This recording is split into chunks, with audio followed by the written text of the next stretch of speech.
High বন্ধুরা, কেমন আছো? আশা করি তোমরা সকলে ভালো আছো। তোমরা সকলে সবসময় ভালো থাকবে, এটা চাই, আমি দোয়া করি যে তোমরা সকলে সবসময় ভালো থাকবে। তো আজকে যাই হোক, আমি আজকে মেক্সিকান আনারের ভিডিও দেখাচ্ছি। এই যে মেক্সিকান আনারের গাছটা দেখলে বুঝতে পারবে কি সুন্দর আকারে ফুল চলে এসছে। আর গাছটা দেখতে অসাধারণ লাগছে, সুন্দর, মানে এক কথায় সবুজ সতেজ। গাছের গ্লেজ গঠনই আলাদা। তবে সবসময় আমাদের এই মাঠে একটু দূরের মাঠ, যত্ন করা হয় না, কিন্তু বন্ধুরা দেখলেই বুঝতে পারবে যে গাছে কিভাবে ফুল আসছে। আর এইসব ফুল থেকে সব ফলে পরিণত হবে, এগুলো সব অরিজিনাল ফুল, মানে ফল ধরার ফুল। তো যাই হোক, অবশ্যই আপনারা বন্ধুরা ছাদে মেক্সিকান হোক বা গ্রানাডা থাই আনার হোক, এগুলা করবে। খুব সুন্দর রক্তের মতো লাল টুকটুকে হচ্ছে ভিতর, মানে বীজ এক কথায়। আর বীজটা খুবই নরম আর বিশাল মিষ্টি, এক কথায় লাল টুকটুকে হচ্ছে। তো এইসব জাতগুলা বন্ধুরা অবশ্যই আপনারা করবেন। আর এটা আমি দেখাচ্ছি মেক্সিকান আনার, যদিও এখানে ট্যাগে লেখা আছে, আমি দেখিয়ে দিই। এই যে মেক্সিকান আনার, এটা সব বন্ধুরা দেখলেই বুঝতে পারবে।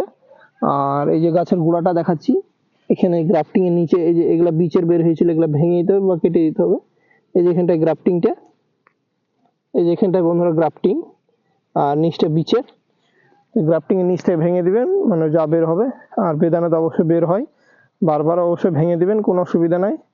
যাই হোক, এই বেদানা গাছ অবশ্যই করবেন। আর এই বেদানা গাছে এই টাইমে, মানে বর্ষার টাইম, মানে এক কথায় বৃষ্টি হবে বারবার, এই টাইমে বন্ধুরা অবশ্যই আপনারা স্প্রে করবেন, অ্যান্ট্রাকল স্প্রে করবেন বা ব্লাইটক্স কপার স্প্রে করবেন বারবার, বা সাপ পাউডার, যে কোনো এইসবগুলা ফাঙ্গিসাইড কিন্তু মোটামুটি সপ্তাহে একদিন করে স্প্রে করতে হবে বেদানা গাছে, না হলে এই পাতায় ধসা পচা রোগ লেগে যাবে।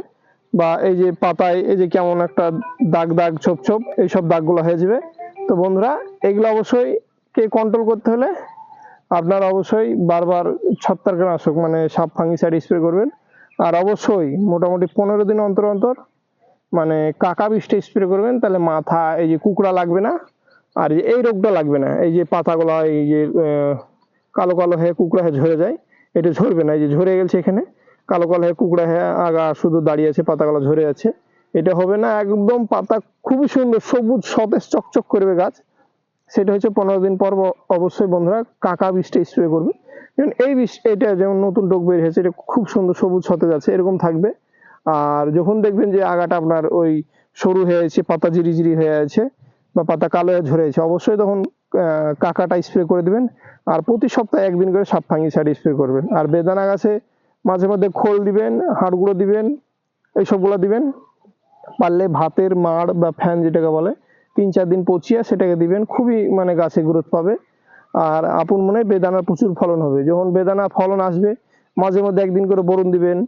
মাঝে মধ্যে ওতে হয়তো যে কোনো ভিটামিন বা ক্যালসিয়াম দিতে পারেন, মানে বিষের দোকান থেকে নিয়ে, যে কোনো, যে আমি একটা নাম বলবো ওটাই দিতে হবে তা না, যে কোনো একটা ভিটামিন বা ক্যালসিয়াম দিলেন, তাহলে বেদানাটা অনেক মোটা সাইজ হবে, খুব সুন্দর কালার আসবে, মানে সব দিক দিয়ে এক কথা ভালো। তো যাই হোক, আমি নেক্সট ভিডিওতে আবার আসছি। আর অবশ্যই এই ভিডিওটা ভালো লাগলে চ্যানেলটা লাইক শেয়ার সাবস্ক্রাইব করে রাখবে বন্ধুরা। যাই হোক, নেক্সট ভিডিওতে আবার আমি আসছি।